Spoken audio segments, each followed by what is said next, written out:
Latest technology courses, best infrastructure మరియు అద్భుతమైన placements. Engineering లో మీ best choice Avian institute of engineering and technology, Ibrahimpatnam.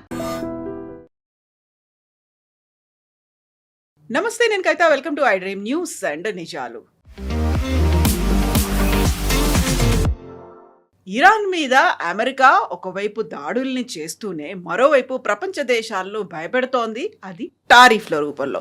గతంలో టారిఫ్ల గురించి విపరీతంగా బెదిరించినటువంటి డొనాల్డ్ ట్రంప్ ఇప్పుడు సరికొత్తగా 60 దేశాలను ఈ టారిఫ్ పరిధిలోకి తీసుకొచ్చారు. దానికి ప్రధానమైనటువంటి కారణం ఆ దేశాల్లో తయారవుతున్నటువంటి ఉత్పత్తుల్లో వెట్టి చాకిరీ, బాండెడ్ లేబర్ని వినియోగిస్తున్నారు అని. అయితే భారతదేశానికి ఇందులో ఈ 60 దేశాల జాబితాలో చోటు ఉన్నప్పటికీ కూడా కాస్త ఊరట లభించింది. కేవలం 10% మాత్రమే టారిఫ్ విధిస్తున్నట్టుగా ట్రంప్ అనౌన్స్ చేశారు. యాక్చువల్గా బాండెడ్ లేబర్ ఉందా లేదా అనేది ఎలా చూస్తారు, ట్రంప్కు ఎలా తెలుస్తుంది? మనతో పాటుగా ఉన్నారు సీనియర్ జర్నలిస్ట్ సురేష్ కోచత్రి గారు. సార్ నమస్తే. సో ఒకవైపు ఏమో అక్కడ ట్యాక్స్లు వేస్తాము, లేకుంటే హర్ముజ్ జలసంధి గురించి, ఇరాన్ గురించి అంతా మాట్లాడినటువంటి డొనాల్డ్ ట్రంప్ సడన్గా టారిఫ్ల వైపు ఎందుకు వచ్చారు? కేవలం ఇరాన్ మాత్రమే కాదు, 60 దేశాల గురించి కూడా ఆయన ఎందుకు మాట్లాడుతున్నారు? దీనికన్నా ముందు ఆయన ఫస్ట్ ఒక టారిఫ్ పెట్టారు, మీకు గుర్తుంటుంది. అది వాళ్ళ సుప్రీంకోర్టు కొట్టిపడేశారు. అవును. దాని తర్వాత ఆయన కొత్త ఒక టారిఫ్ తీసుకొచ్చారు. దాంట్లో ఆయన మ్యాక్సిమం 10% పెట్టచ్చు, దానికన్నా ఎక్కువ పెట్టారు. అది కూడా 150 రోజులకు ఉంటుంది. ఆ 150 రోజులు 3 రోజుల ముందు పోయింది, ల్యాప్స్ అయిపోయింది. దానికన్నా ముందు కూడా వీళ్ళు ఒక సెక్షన్ 301 అని చెప్పి వీళ్ళ దగ్గర ఒక సెక్షన్ ఉంది అమెరికన్ ట్రేడ్ యాక్ట్లో. దాంట్లో ఏమంటారంటే, మీరు ఫోర్స్డ్ లేబర్ని యూజ్ చేస్తే ఆ ఫోర్స్డ్ లేబర్ తయారు చేసే ప్రోడక్ట్ భారతదేశం లాంటి దేశం కొనుక్కుంటే భారతదేశం మీద టారిఫ్ పెడతాం. లాజిక్ ఏంటంటే, యూఎస్లో ఫర్ ఎగ్జాంపుల్ ఒక టీషర్ట్ తయారు చేశారు, వాళ్ళు చేయరు అనుకోండి, కానీ it will take it as an example. T-shirt తయారు చేశారు, ఒక $50 దాని విలువ, ఇండియాకు పంపించారు. మనం దాన్ని చైనా నుంచి వచ్చి ఒక టీషర్ట్ తీసుకొని దానికి $10లోనే అదే క్వాలిటీ, అదే లుక్, మనం $10 టీషర్ట్ కొనుక్కుంటారు మన ఇంపోర్టింగ్ చేస్తున్న వాళ్ళు. దాని తర్వాత వాళ్ళు లోకల్లీ డిస్ట్రిబ్యూట్ చేస్తారు. ఇప్పుడు మీరు ఒక టైంలో జూడియో అంతా వీళ్ళు బంగ్లాదేశ్ని తెప్పించుకుంటారు. తర్వాత ఈ బంగ్లాదేశ్ ఇచ్చి వచ్చిన తర్వాత వాళ్ళు దే స్టాప్డ్ బంగ్లాదేశ్ నుంచి. కానీ అనుకోండి, బంగ్లాదేశ్ నుంచి తెప్పించాం, $10 మనకు వచ్చింది. అదే టీషర్ట్ యూఎస్ నుంచి $50 మనకు వచ్చింది. We will buy $10. యూఎస్ ఏమంటున్నారు, కాదు మీరు $50 టీషర్టే కొనాలి, ఎందుకంటే మా దగ్గర యూనియన్లు ఉన్నాయి, మా దగ్గర మేము జీతాలు ఎక్కువ ఇస్తాము, దానికోసం మా దగ్గర నుంచి కొనాలని. ఇది ఎట్లాంటి లాజిక్ అని అర్థం కాదండి. సెక్షన్ 301 కింద ఫోర్స్డ్ లేబర్ యూస్ చేసిన కంట్రీస్ మీద నేను అర్థం చేసుకోవచ్చు, భారతదేశంలో ఫోర్స్డ్ లేబర్ ఉంది, సో భారతదేశం నుంచి మేము ఏమి ఇంపోర్ట్ చేయమని చెప్పి యూఎస్ ఒక రెస్ట్రిక్షన్ పెడితే అర్థం చేసుకోవచ్చు. ఇదొక థర్డ్ కంట్రీ నుంచి మనం తెప్పించుకుంటున్నాం, న్యాచురల్లీ మన ఇంపోర్టర్ చూస్తారు. ఇప్పుడు చైనీస్ కార్స్ ఎందుకు సక్సెస్ఫుల్ అయింది యూఎస్లో కానీ యూరోప్లో కానీ, ఈవెన్ మన డ్రగ్స్ దాని మీద కూడా ఇంకోటి 100% రాబోతుంది. ఎందుకంటే వాళ్ళు ఎంత డ్యూటీ పెట్టినా కానీ US of course to certain limit దాకా, చైనీస్ కార్స్ అప్పుడు కూడా చీప్గా ఉంటుంది. మరి యూఎస్లో ప్రతి గంటకి $10 జీతం ఇస్తే చైనాలో అది $1తో నడిపించుకుంటారు. వాళ్ళకి అక్కడ చాలు, వాళ్ళ కాస్ట్ ఆఫ్ లివింగ్కి that is a good amount. ఎందుకు రోజుకి వాళ్ళకి $10 వస్తుంది, నెలకి $300 వస్తుంది. I'm not saying it's enough, I'm just taking an example అన్నమాట. సో మన దగ్గర కూడా అంతే కదా, మన దగ్గర కూడా తిరుపూర్లో లేకుంటే నోయిడా లాంటి ప్లేస్లో, గుర్గాం ప్లేస్లో కార్లు తయారు చేస్తున్న కానీ మొబైల్ ఫోన్ తయారు చేస్తున్న కంపెనీలు చాలా మటుకు మన దగ్గర ఉన్న even pharma companies are cost are low, because మన జీతం తక్కువ ఉంది, మన కాస్ట్ ఆఫ్ లివింగ్ తక్కువ. అమెరికాలో మీకు దొరికే ఒక ప్రోడక్ట్ 1/10 కాస్ట్ ఇక్కడ దొరుకుతుంది మీకు. అది బియ్యం ఉండొచ్చు, కూరగాయలు ఉండొచ్చు, or anything for that matter, daily living కోసం కావాల్సింది. ఇది ప్రాబ్లం. యూఎస్ ఏమంటున్నారు, మేము యూనియన్ ఉంది, మా దగ్గర ప్రొటెక్షన్ ఉంది, మా దగ్గర లేబర్ లాస్ చాలా స్ట్రిక్ట్ ఉంది, సో మీరు మా దగ్గర నుంచి కొనాల్సింది. ఈ 2 బ్రాకెట్లో పెట్టారు, ఒకటి 10%, ఒకటి 12%, 12.5 యాక్చువల్లీ టు బి ఎగ్జాక్ట్. దీంతో ఎన్ని రోజులు నడుస్తుందో తెలియదు, ఎందుకంటే ఇది కూడా కోర్టులో రేపు ఛాలెంజ్ కావచ్చు. ఈ కోర్టుకు కొట్టిపడేస్తే ట్రంప్ దగ్గర ఇంకేం మిగలదు, because your way you are calculated itself is wrong. నేను చెప్పాను చూడండి, మీరు ఎట్లా క్యాల్కులేట్ చేస్తారు, కానీ మనకి టెన్షన్ లేదు. ఈ 10% ముందు ఉండే, ఇప్పుడు 10% వస్తుంది. కానీ నేను ఇవాళ చూసిన ఒక రిపోర్ట్లో తిరుపూర్ వాళ్ళు కొంతమంది కంప్లైంట్ చేశారు. I was not able to full details నేను చదవలేదు, సో బహుశా నాకు అది ఇంకోసారి చదివిన తర్వాత నేను దాని డీటెయిల్ చెప్పచ్చు. కానీ ఆబ్వియస్లీ కొన్ని ఇండస్ట్రీస్కి ఇంపాక్ట్ ఉంటుంది, కొన్నికి ఉండదు. ఆల్రెడీ మన దగ్గర 10% ఉండే, ఇప్పుడు 10% బ్లాంకెట్గా పెట్టారు, అక్రాస్ ద బోర్డు పెట్టారు. ట్రంప్కి ఇది ప్రాబ్లం అనమాట. ఫర్ ఎగ్జాంపుల్ వియట్నాం లాంటి కంట్రీస్ తీసుకోండి, మనం అక్కడి నుంచి తెచ్చుకుంటే చైనా నుంచి 10% lower is than 12.5% lower proposed in June. ఇండియాని అవార్డ్ చేయొచ్చు, చైనా డిసడ్వాంటేజ్ అగేన్స్ట్ చైనా డెఫినెట్గా అంటుంది. Vietnam and other 36 economy. So మనకు కొన్ని ప్లేసెస్లో మనకు డిసడ్వాంటేజ్ ఉంది, కొన్ని ప్లేస్లో అడ్వాంటేజ్ ఉందన్నమాట. కానీ ఈ లాజిక్ అర్థం కాదు, ఎన్ని రోజులు ఇట్లా చేస్తారు, ఎన్ని రోజులు వీరు నడిపిస్తారు అనేది. ఎందుకంటే ఒకటే యుఎస్ ఎకానమీ అన్కాంపిటేటివ్గా ఎందుకు అందంటే ఈ కారణం, వాళ్ళ వేజెస్ చాలా ఎక్కువ. వాళ్ళేమంటారు, మా వేజెస్ ఎక్కువ ఎందుకంటే మా కంప్లయన్స్ రిక్వైర్మెంట్స్ చాలా ఎక్కువ, మేము లేబర్ లాస్ పాటించాలి, మేము ఎక్కువ జీతం ఇవ్వాల్సి వస్తుంది. సో దానికోసం వీఆర్ బికమ్ అన్కాంపిటేటివ్. వరల్డ్లో యూఎస్ అన్కాంపిటేటివ్ మార్కెట్ ఎందుకు అయిపోయారంటే, యూఎస్లో మ్యానుఫ్యాక్చరింగ్ ఎందుకు వెళ్ళిపోయింది, స్టీల్ ఫస్ట్ ఉండే, ద లీడర్స్ ఇన్ స్టీల్, మొత్తం చైనా తీసుకెళ్ళిపోయారు. కార్ మ్యానుఫ్యాక్చరింగ్లో మీరు చూసుకోండి, ఎర్లియస్ట్ కార్ యూఎస్ నుంచే మొదలైంది, ఫోర్డ్ నుంచి, క్రైస్లర్ నుంచి, అది కూడా పోయింది. ముందు జాపనీస్ కార్ వస్తుండే, ఇప్పుడు చైనీస్ కార్లు వస్తున్నాయి. అది కాకుండా మ్యానుఫ్యాక్చరింగ్ చాలా మటుకు మెక్సికో వైపు, కెనడా వైపు వెళ్ళిపోయింది. ఇప్పుడు కెనడా మీద 50% టారిఫ్లు పెట్టారు, ఆలోచించండి. కానీ కొన్ని ప్రోడక్ట్స్ మీద 50 పెట్టలేదు. For example crude oil purchases, వాళ్ళ నార్దర్న్ యూఎస్లో ఉన్న కొన్ని స్టేట్స్కి వాళ్ళ రిఫైనరీస్ అంతా కెనడా దగ్గర నుంచి ఫ్యూయల్ తీసుకుంటారు వాళ్ళు.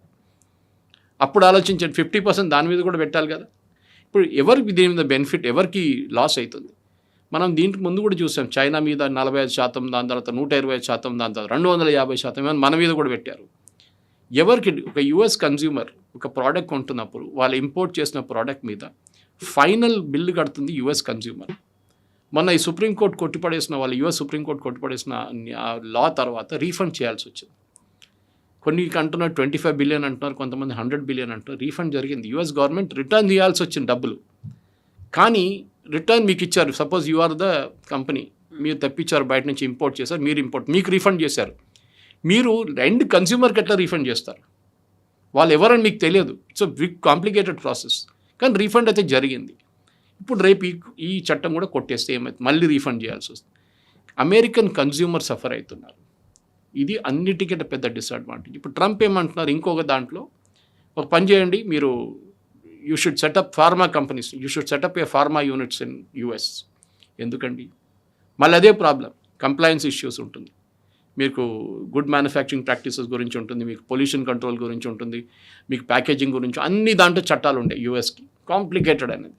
దానికోసం చైనాలో తయారవుతుంది, భారతదేశం తయారవుతుంది, we're the pharmacy capital of the world. కానీ ప్రెసిడెంట్ ట్రంప్ టార్గెట్ వాళ్ళు కాదు, president Trump target European companies, Pfizer లాంటి, గ్లాక్సో లాంటి పెద్ద పెద్ద కంపెనీస్ని చూడండి, వాళ్ళ మీద టార్గెట్ పెడుతున్నారు. ఎందుకంటే వాళ్ళు they are having patented drugs, అది యూఎస్లో చాలా ఎక్స్పెన్సివ్ ఉంటుంది. ఇప్పుడు మన దగ్గర చూడండి, మన దగ్గర వెళ్ళే డ్రగ్స్ మీరు 100% పెట్టినాయి. దట్టు ఈ రూల్ ఎప్పుడు వస్తుంది? 2028 ఎండ్కి. We're now in 2026. 2028 ఎండ్కి వచ్చేదాకా ప్రెసిడెంట్ ట్రంప్ టెన్యూర్ కూడా అయిపోతుంది. వచ్చే నెక్స్ట్ ప్రెసిడెంట్ ఈ చట్టం నడిపిస్తాడా లేదా మనం చూడాల్సింది. చట్టం పెడితే ఇప్పుడు పెట్టండి, put it immediately from tomorrow on. లేదు, 2 సంవత్సరాలు టైం ఇస్తున్నాం, so that they can shift the factories. కొంచెం రిఫార్మ్స్ అనేవి చేసుకుంటారు. ఏం చేసుకుంటారు నాకు అర్థం కాదు. This is what the problem is వీళ్ళ దగ్గర, ప్రెసిడెంట్ ట్రంప్ దగ్గర. దాన్ని నెక్స్ట్ 200% పెడతాం. ఎప్పుడు? 2029లో. అప్పుడు మీరు ఉండరు, మీ గవర్నమెంట్ ఉండదు, ఇంకెవరో గవర్నమెంట్ వస్తారు. అది maybe it's Republican or Democrat. ఇది ప్రాబ్లం. సో ఎవరు ఇప్పుడు ఒక స్ట్రిప్ ఆఫ్ మెడిసిన్ ఇండియా నుంచి తీసుకుంటే, ఒక పారాసిటమాల్, చాలా తక్కువ రేట్ ఉంటుంది యూఎస్లో. ఈవెన్ హై అండ్ డ్రగ్స్ కూడా మనం ఆఫ్ పేటెంట్ డ్రగ్స్కి వెళ్ళిపోతాం, మనం యూజువల్లీ జనరిక్ వెళ్ళిపోతాం. మన దగ్గర కూడా చూడండి, ముందు మనం అందరు వెళ్ళి మెడిసిన్ కొంటున్నప్పుడు we used to buy branded ones. ఇప్పుడు మీరు అదే షాప్కి వెళ్తే మీకు బోర్డు కూడా ఉంటుంది బయట, జనరిక్ మెడిసిన్స్ అవైలబుల్ హియర్. అది కాకుండా ప్రధాన్ మంత్రి స్కీమ్లో జన ఔషధి కేంద్రాలు కూడా you're getting generic medicines 80% cheaper ఉంటుంది. కానీ ఫార్మా కంపెనీస్ ఏమంటారు, అది కొనకండి, మంచిగా ఉండదు. ఏ డ్రగ్ అయినా అమ్ముతున్నప్పుడు ఒక ప్రొసీజర్తో వెళ్ళి డ్రగ్ కంట్రోల్ అథారిటీ నుంచే బయటకు వస్తుంది, అది అప్రూవ్ తర్వాతనే వస్తుంది. There is nothing wrong with generic medicines as long as your buying correct shop నుంచి కొంటున్నారంటే. అమెరికాలో కూడా కన్స్యూమర్స్ చూడండి, వాళ్ళు ఇండియన్ డ్రగ్స్ కానీ వాళ్ళు ఎందుకు తీసుకుంటారు, వాళ్ళకి the cost is very low. అమెరికాలో యూరోప్ నుంచి వచ్చిన కానీ అమెరికాలో తయారు చేసిన డ్రగ్స్ ఆర్ వెరీ ఎక్స్పెన్సివ్. ఇది సేమ్ అమెరికాలో ఉన్న మెడికల్ సిస్టమ్ మనం చెప్తాం, వాళ్ళ medicine is really good, correct. వాళ్ళ హాస్పిటల్స్ కానీ వాళ్ళ health care system is very good. వాళ్ళు 14 నుంచి 16% వాళ్ళ జీడిపిది హెల్త్ కేర్ మీద ఖర్చు పెడతారు. మనం ఖర్చు పెట్టేది 1%, 2% అంతే. సో దట్ ఈస్ మన హెల్త్ కేర్ ఇట్లా ఉంది, మన ఉస్మానియా, మన గాంధీ ఇట్లా ఉంది. వాళ్ళ దగ్గర public hospitals across the board చాలా బాగుంది. యూరోప్లో కూడా అంతే. అండ్ యూకే లాంటి దేశాల్లో నేషనల్ హెల్త్ సర్వీస్ ఉంది, వాళ్ళకి కంప్లీట్ గవర్నమెంట్ రన్ ఇన్స్టిట్యూషన్స్ అన్నమాట, గవర్నమెంట్ ఫండెడ్. కానీ మన దగ్గర అది నడవదు. మన దగ్గర ఫ్రీబీస్ ఇచ్చుకుంటూ పోయి లాస్ట్ మనకి రోడ్లు కట్టడానికి, హాస్పిటల్ నడిపేయడానికి, స్కూల్ కట్టడానికి డబ్బులు లేవు. We just spend hardly anything on public infrastructure కోసం. ఇప్పుడు ప్రెసిడెంట్ ట్రంప్ చేయబోతున్న ఇది ఇట్స్ బికమ్ ఎ జోక్ నా. ఎందుకంటే డ్రగ్స్ గురించి అసలు ఇండియన్ కంపెనీస్ వరి కాక్కర్లేదు. ఈవెన్ 100% పెడితే కూడా we'll still be competitive. So ఇప్పుడు ఓన్లీ డ్రగ్స్ కంపెనీ మీదే ఫోకస్ పెట్టారు. అక్కడ జనరిక్ మెడిసిన్స్ అనేది వచ్చింది. జనరిక్ మెడిసిన్స్ అంటే ఎక్కడి నుంచి వాళ్ళు ఇంపోర్ట్ చేసుకుంటున్నారు? ఎక్స్పోర్ట్స్ మీద కూడా ఎఫెక్ట్ ఉంటుందా? ఇది అమెరికా డిపెండెన్స్ వాళ్ళ వైపు నుంచి చాలా మటుకు చాలా ఖర్చులు వాళ్ళు యూరోప్ వైపు నుంచి వాళ్ళకి వస్తుంది. ఓకే, పేటెంట్ డ్రగ్స్ అనమాట, మనం ఆఫ్ పేటెంట్కి వెళ్ళిపోతుంది. దీనికన్నా కూడా ఎక్స్ప్లెయిన్ చేశాము. So it is not practical to move operations to US. ఖర్చులు చాలా ఎక్కువ ఉంటుంది, మ్యానుఫ్యాక్చరింగ్ కాస్ట్ ఉంటుంది, అది కాకుండా ఫస్ట్ సెటప్ కాస్ట్ ఉంటుంది. వీళ్ళ కంపెనీలు ఎవరు వెళ్ళరు. ఓకే, ఇప్పుడు చాలా మటుకు ఇండియా కూడా ఏం చేశారంటే ఇనీషియల్ స్టేజెస్ ఇట్లా ప్రాబ్లం వచ్చినప్పుడు మనం షిఫ్ట్ చేసామన్నమాట. టారిఫ్ పెట్టినా కానీ ఇప్పుడు డాక్టర్ రెడ్డీస్ వాళ్ళు కూడా అంటున్నారు అనమాట, చీఫ్ ఎగ్జిక్యూటివ్ ఆఫ్ యూఎస్లో డాక్టర్ రెడ్డీస్ వాళ్ళు అంటున్నారు, obviously tariffs are impose, we will have to raise the prices in US. అంతే, కన్జ్యూమర్ కడతారు ఎండ్ ఆఫ్ ద డే, మాకేం నష్టం లేదు. ఇది కూడా జరిగింది. దీనికన్నా ముందు టారిఫ్ పెట్టినప్పుడు ప్రతి ప్రోడక్ట్ ప్రైస్ పెరిగింది. ఇప్పుడు గ్యాసోలిన్ ప్రైసెస్ పెరిగింది, $4 వెళ్ళిపోతుంది ఈ యుద్ధంతో. దీంతోపాటు అమెరికాలో ఇన్ఫ్లేషన్ పెరిగింది. You is paying end of it. Tariff కడుతుంది మనం కాదు, ఇండియన్ కంపెనీస్ టారిఫ్ కట్టట్లేదు. The importer is paying the tariff. Importer రీటైలర్కి ఇస్తున్నారు, రీటైల్ కన్జ్యూమర్ దగ్గర తీసుకుంటారు. Finally consumer is paying, US consumer. ఇది ఈయన అర్థం చేసుకుంటలేరు. ఈయనకు ఒకటి ఏంటంటే అన్నీ యూఎస్కి తీసుకురావాలి, అన్నీ యూఎస్ రారు. They will never be competitive. Yes, వాళ్ళకి కొన్ని సెక్టర్స్లో వాళ్ళకి అడ్వాంటేజ్ ఉంది, అది మనం డినై చేయలేం. ఫర్ ఎగ్జాంపుల్ చిప్ మ్యానుఫ్యాక్చరింగ్లో ఎన్విడియా లాంటి companies they are really good. అది కాకుండా ఏఐలో చాలా మటుకు దే అడ్వాన్స్డ్. ఎందుకు? They put a barrier. చైనాకి చిప్స్ అమ్మకూడదు, హై ఎండ్ చిప్స్ అమ్మకూడదు. ఓకే, సో వాళ్ళు they cannot going to, but China is finding another way to do it. భారతదేశం మీద కూడా అట్లనే ఆన్సర్లు పెట్టారు చాలా మటుకు. మనం ఏం చేస్తాం, మనం ఇక్కడి నుంచి తయారు చేయడం మొదలు పెట్టాము. Maybe we'll catch up. ఇప్పుడు ఇమీడియట్ కాకుండా అట్లీస్ట్ 5-10 సంవత్సరాలు we'll catch up with the best. And every year technology మారుతుంది ఎట్లా. సో ప్రెసిడెంట్ ట్రంప్ ఈ ప్రొటెక్షనిస్ట్ మోడ్ తీసుకొచ్చారనుకోండి, ఇది చాలా మటుకు వాళ్ళకే డిసడ్వాంటేజ్ ఉంటుంది, వేరెవరికి కాదు. It be the American consumer. End of the day American consumer మీద, కార్ల మీద ఎట్లా జరిగింది, కార్ మ్యానుఫ్యాక్చరింగ్ ఎందుకు అమెరికా నుంచి మెక్సికోకి కానీ కెనడాకి ఎందుకు వెళ్ళింది, ఎందుకు చైనాకి వెళ్ళింది, ఎందుకు చైనీస్ కార్ ఇప్పుడు కూడా అమెరికాలో అమ్ముకుంటున్నారు. This is the lesson president Trump అర్థం చేసుకోవాలి. టెస్లా ఎందుకు యూఎస్లో చైనాలో అమ్మలేకపోతున్నారు? Because too high cost. ఇది problem. Consumer end of the day quality same ఉంది, ప్రైస్ డిఫరెన్స్ చాలా ఉందంటే ఎవరైనా కానీ అమెరికన్ కన్స్యూమర్ అయినా కానీ లోవర్ కాస్ట్కి వెళ్తారు వాళ్ళు. ఇది అమెరికాలో ఉన్న కన్స్యూమర్ మీద పడుతుంది భారం చాలా మటుకు. వాళ్ళ మీద దీనికన్నా ముందు కూడా పడ్డది. ఇన్ఫ్లేషన్ పెరుగుతుంది, ఆల్రెడీ పెరిగింది కూడా యూఎస్లో చాలా మటుకు. ఇరాన్ మీద అంత పెద్ద ఎత్తున యుద్ధం అనేది జరుగుతుంది. ఇప్పుడు సడన్గా టారిఫ్ల వైపు ఎందుకు వచ్చారో, దాన్ని ఇరాన్ని నేను పట్టించుకోవట్లేదు అనుకుంటున్నారా? అంత సీరియస్ మ్యాటర్ కాదు, మిగతా అవన్నీ కూడా ఇజ్రాయెల్ చూసుకుంటుంది. ఎందుకంటే మధ్యలో సౌదీ అరేబియా వచ్చింది, హౌతీలో వచ్చారు, ఇవన్నీ వచ్చిన తర్వాత అది డైల్యూట్ అయిపోయిందా, దీన్ని డైవర్ట్ చేయాలనుకుంటున్నారా? లేదు, అక్కడ ఒక గొడవ నడుస్తుంది.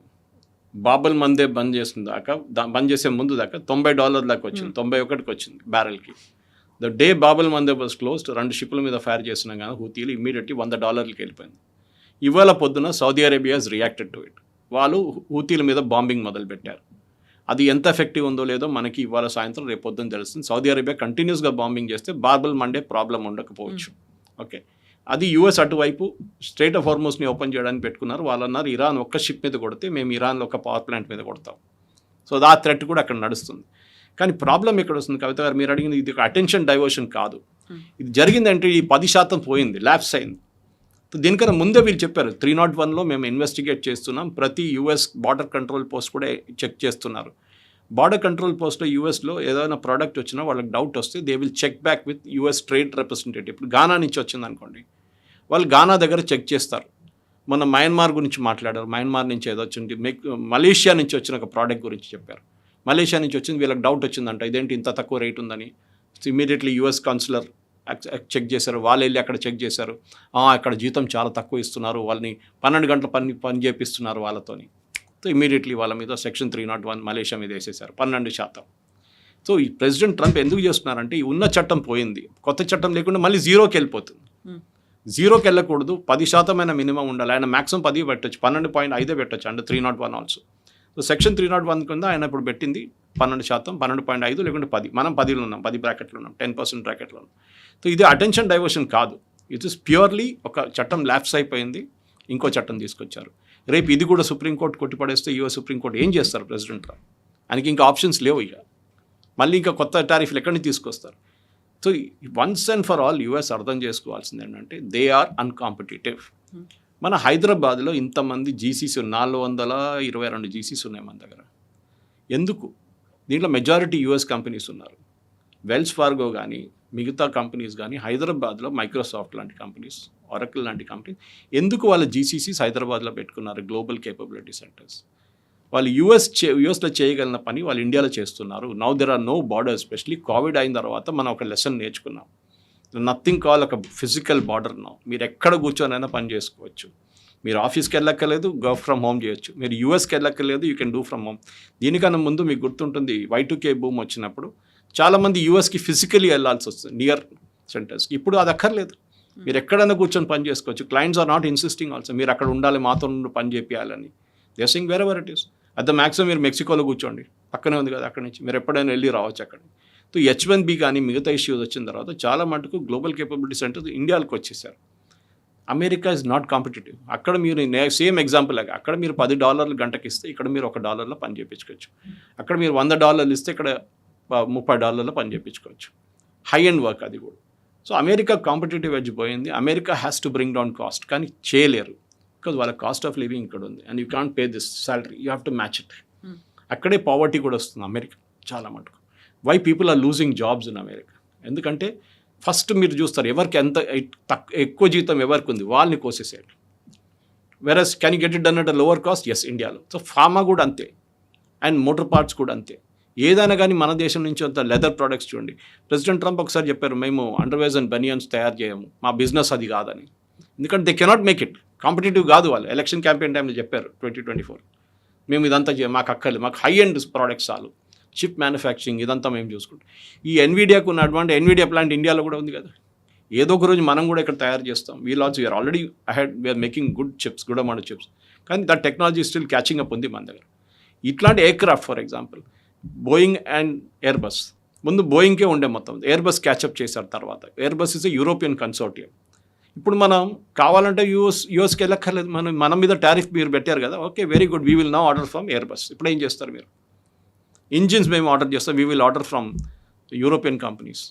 మేము ప్రాట్ అండ్ వీటిని అక్కర్లేదు, మాకు GE అక్కర్లేదు, మేము అక్కడి నుంచి ఇంజిన్స్ ఆర్డర్ చేసుకుంటాం ఎయిర్క్రాఫ్ట్. అమెరికా దగ్గర ఇదే డిసడ్వాంటేజ్ ఉంటుంది. కానీ ఇప్పుడు ప్రెసిడెంట్ ట్రంప్ ఏం చెప్తారు, ఏమని అంటారు? Reliance is going to invest $500 million in US అంటారు. ఎక్కడ సంతకం, ఎక్కడ అగ్రిమెంట్, ఏం లేదు. మీకు గుర్తుంటుంది యుద్ధం strait of Hormuz, second war start అయినప్పుడు స్ట్రేట్ ఆఫ్ హార్మోస్లో ప్రెసిడెంట్ ట్రంప్ ఫస్ట్ నేను ప్రతి షిప్ మీద 20% టారిఫ్లు పెడతా అన్నారు. 2 రోజుల తర్వాత మార్చేసి కాదు, ఆల్ దిస్ గల్ఫ్ కంట్రీస్ అమెరికాలో వచ్చి ఎంత 2 ట్రిలియన్ 3 ట్రిలియన్ ఇన్వెస్ట్మెంట్ చేస్తా అన్నారు. ఎవరు చెప్పారు? ఎవరు అంగీకరించారు? ద గల్ఫ్ కంట్రీస్ అంటున్నారు, we never said anything like this. మేమేం చెప్పలేదు. ప్రెసిడెంట్ ట్రంప్కి ఏంటంటే అమెరికాలో మ్యానుఫ్యాక్చరింగ్ చూపించారు. దట్ అమెరికాలో కానీ లాస్ట్ 1 yearలో అమెరికా has lost 1 lakh manufacturing jobs. 1 lakh manufacturing jobs. ఎందుకు? They become uncompetitive. అక్కడ car union was the most powerful union Kavitha garu, and steel also. వాళ్ళు డిక్టేట్ చేస్తుండే ఎన్ని వర్కింగ్ అవర్స్ ఎంత ఉండాలి, జీతం ఎంత ఇవ్వాలి. ఐఎమ్ ఆల్సో సేయింగ్ కాదు, మన దగ్గర ఈ లాక్ బ్యాంగిల్స్ తయారు చేసే ఒక పెద్ద మాఫియా ఉండే మన సిటీలో, చార్మినార్ దగ్గర. చిన్నపిల్లలు తెచ్చుకొని బీహార్, యూపీ నుంచి వాళ్ళతో పని చేపిస్తుండే పొద్దున్న దాకా రాత్రి. ఆపరేషన్ ముస్కాన్ అని చెప్పి వాళ్ళందరినీ రెస్క్యూ చేసి వి డిడ్ దట్, క్లీనప్ చేసాం. సరే, చాలా ఇండస్ట్రీ, శివకాశి ఉంది, మరి ద లాడ్ ఆఫ్ అక్కడ చాలా మిస్యూస్ ఉంది. అక్కడ చైల్డ్ లేబర్ మన దగ్గర చాలా చోట్లలో ఉన్నారు. బైక్ మెకానిక్స్ దగ్గర నుంచి చాలా చోట్ల మనం ఫైల్ వాడుకుంటాం. మన బ్రిక్ క్లీన్స్లో మనం బాండెడ్ లేబర్స్ని వాడుకుంటాం. కానీ అట్లా కాదు, we're also trying to break out of it. మన దగ్గర కూడా చాలా మటుకు అవేర్నెస్ వచ్చేస్తుంది. ముందు మీరు $500 చేసి అన్స్కిల్ వర్కర్తో పని చేయించుకుంటే ఇప్పుడు మీకు $1000 కూడా దొరకట్లేదు. వాళ్ళకు కూడా ఒక నాలెడ్జ్ వచ్చేస్తుంది. తండాలు నిలబడిన వాళ్ళకు కూడా తెలుసు. వాళ్ళంటే కొంచెం యూనియన్, కమ్యూనిస్ట్ వాళ్ళ యూనియన్ అంతా ఉన్నారు వాళ్ళంటే. సో మనం కూడా మన జీతాలు పెరుగుతుంది. We're not at a kind of మనం స్టేబుల్గా అక్కడే ఉండిపోలేదు. మనం వీఆర్ గ్రోయింగ్ అనమాట. అక్కడి నుంచి కూడా ముందు ఒక స్టాగ్నేషన్ రాకుండా చూసుకోవాలి మనం.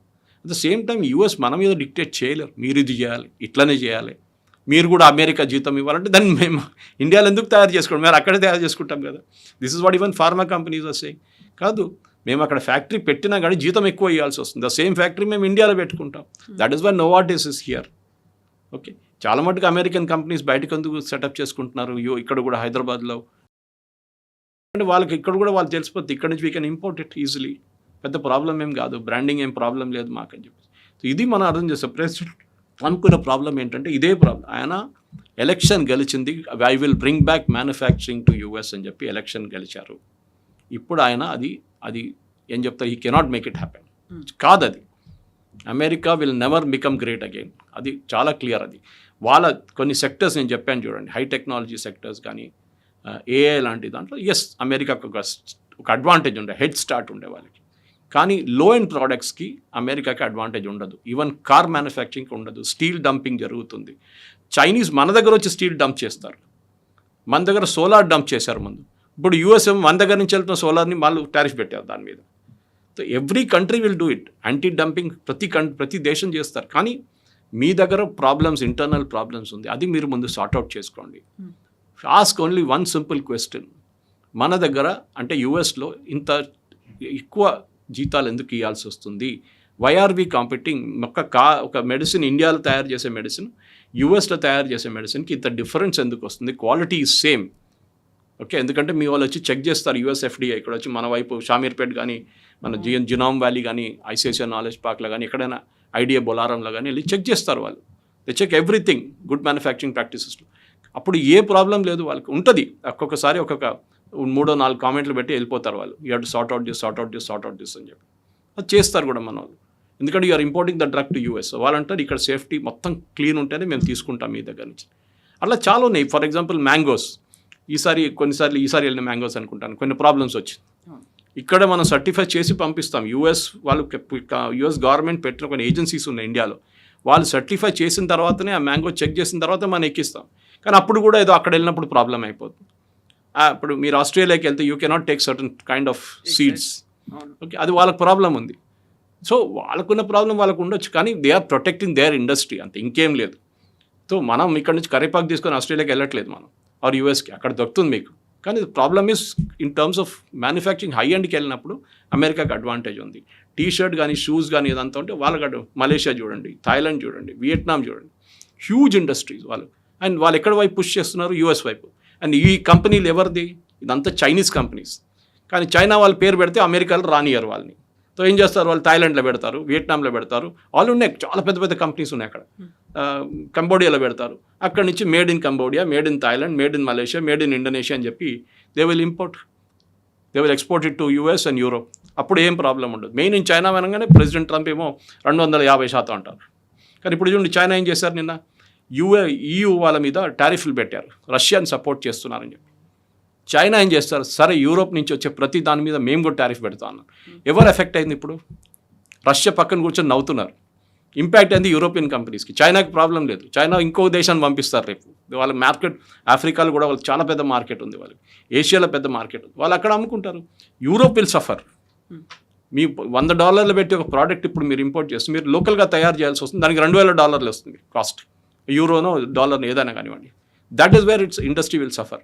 ఇప్పుడు వరల్డ్ ఇస్ బార్డర్లెస్, మీరు ఎక్కడ కావాలంటే తయారు చేసుకోవచ్చు. అది main thing is cost advantage ఎవరు ఉంటుందో మీరైనా నేనైనా కానీ, కూరగాయలు కొనేటప్పుడు కానీ, కారు కొనేటప్పుడు కానీ, టీవీ కొనేటప్పుడు కానీ, ఏసీ కొనేటప్పుడు we look at only the cost. Of course quality కూడా చూస్తాం మనం, దాని తర్వాతనే మేము కొంటాం. But if the cost is drastically different, మనం ఎప్పుడైనా డెఫినెట్లీ మనం లోవర్ కాస్ట్కి వెళ్ళిపోతాం. సో ఇప్పుడు ఆ బిల్లు ల్యాప్స్ అవ్వకుండా ఉండడానికి మళ్ళీ ఒక రెన్యువల్ లాగా మళ్ళీ రివైవ్ చేసి పెడుతున్నారు అనుకుంటే 10% అండ్ 12.5% టారిఫ్ అనేది పెడుతున్నారు అంటే, ఇప్పుడు మీరు ఒక మాట చెప్పారు, మళ్ళీ దాన్ని ఒక మేక్ అమెరికా గ్రేట్ అగైన్ అంటే అక్కడ ఇండస్ట్రీస్ రావాల్సినటువంటి అవసరం ఉంది. ఇప్పుడు అది జరగట్లేదు, బట్ టారిఫ్లు పెట్టడం వల్ల వచ్చేటువంటి లాభం ఏంటి అనేటువంటి క్వశ్చన్ ఉంది కదా. అడుగుతున్నారు అమెరికన్ కామెంటేటర్స్. నేను వాళ్ళ I think I saw it on CNN only. వాళ్ళు అడుగుతున్నారు ఇదే ప్రశ్న. మన కన్జ్యూమర్ పే చేస్తున్నారు tariff. It is not the China or India or Malaysia. మన కన్జ్యూమర్ పే చేస్తుంది. మీరు 10% పెట్టింది వాళ్ళు డైరెక్ట్ కన్జ్యూమర్ పాస్ ఆన్ చేస్తున్నారు. వాళ్ళు ఆల్రెడీ ఇన్ఫ్లేషన్తో వాళ్ళు బతకలేకపోతున్నారు. గ్యాసోలిన్ ప్రైసెస్ పెరిగింది పంప్లో, అది వాళ్ళు చూసుకుంటున్నారు. ఫుల్ ట్యాంక్ కొట్టాలంటే ఎంత అయితే వాళ్ళకి డిఫరెన్స్ తెలిసిపోతుంది. ఇప్పుడు దాని మీద మీరు తీసుకొచ్చి మళ్ళీ 10% పెట్టండి, తగ్గించడానికి ట్రై చేయండి. నో, అమెరికాలో తయారు చేయాలి, చెయ్యరు. They will not do it. Because ఈ 10% కాదు, వాళ్ళకి ఇంకో 50% ఎక్కువ పెట్టాల్సి వస్తుంది అమెరికాలో పెట్టుబడి పెట్టాలంటే. Wages is the main issue in America. And that is the reason America, even Europe కూడా అంతే అండి కవిత గారు. Europe is become uncompetitive because of that. Germany is a dying nation ఇప్పుడు ఎకానమీ వైజ్. వాళ్ళు ఎందుకు ఇమిగ్రెంట్స్ని తీసుకుంటున్నారు?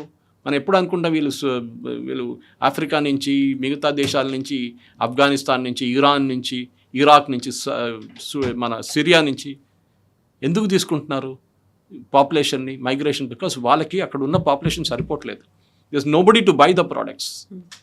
తయారు చేయడానికి ఎవరు లేరు. ఇప్పుడు యూఎస్లో చూడండి, మీరు ఫస్ట్ మెక్సికో వ్యతిరేకంగా మీరు టారిఫ్లు పెట్టినప్పుడు, దాని తర్వాత వాళ్ళ బార్డర్ క్రాసింగ్ క్లోజ్ చేసినప్పుడు ఏమైంది? అమెరికన్ అగ్రికల్చర్లో వాళ్ళ స్ట్రాబెరీస్ తీయడానికి మనుషులు దొరకట్లేదు వాళ్ళ దగ్గర, ప్యాకింగ్ చేయడానికి దొరకట్లేదు వాళ్ళ దగ్గర ఫార్మర్స్కి. మొత్తం అక్కడ ఫీల్డ్లో పడిపోయింది అది. సో మీకు మ్యాన్ పవర్ కూడా కావాలి మీరు, అండ్ లో కాస్ట్ మ్యాన్ పవర్ కావాలి. అదే యూరోప్ చేస్తున్నారు చాలా స్మార్ట్గా. లో కాస్ట్ మ్యాన్ పవర్ తెచ్చుకుంటున్నారు, వాళ్ళకి జీతం ఇస్తారు, వాళ్ళకి ఆ జీతం ఖర్చు పెడతారు, ఎకానమీ పెరుగుతుంది. That is what the strategy యూరోప్లో. ఇప్పుడు మనం అనుకుంటాం ఏం పిచ్చోళ్ళ వీళ్ళందరినీ తీసుకుంటున్నారు. ప్రెసిడెంట్ ట్రంప్ అన్నారు you will become another mad house అన్నారు. కరెక్టే, UK has become like that. కానీ కొన్ని దేశాలు చాలా స్మార్ట్గా వాళ్ళు ఏం చేస్తున్నారు, ఒక రెస్ట్రిక్టివ్ పాపులేషన్ పెడుతున్నారు. మా దగ్గర అన్స్కిల్ లేబరర్స్ లేరు. అన్స్కిల్ లేబరర్స్ సుడాన్ నుంచో ఏం చెప్తారు, లిబియా నుంచో, ఇరాక్ నుంచో తెచ్చుకుంటున్నారు వాళ్ళు. అంటే వీళ్ళు they call themselves as refugees. వాళ్ళకి రెఫ్యూజీ ఇచ్చి సిటిజన్షిప్ ఇచ్చి పెట్టుకుంటున్నారు. వాళ్ళు లో ఎండ్ జాబ్స్ చేస్తారు. దాంతో వాళ్ళ economy will pick up. Economy pick up అయితే మళ్ళీ వాళ్ళ జీడిపి పికప్ అయిపోతుంది. దట్ ఈస్ వాట్ యూరోపియన్ దేశాలు చేస్తాయి.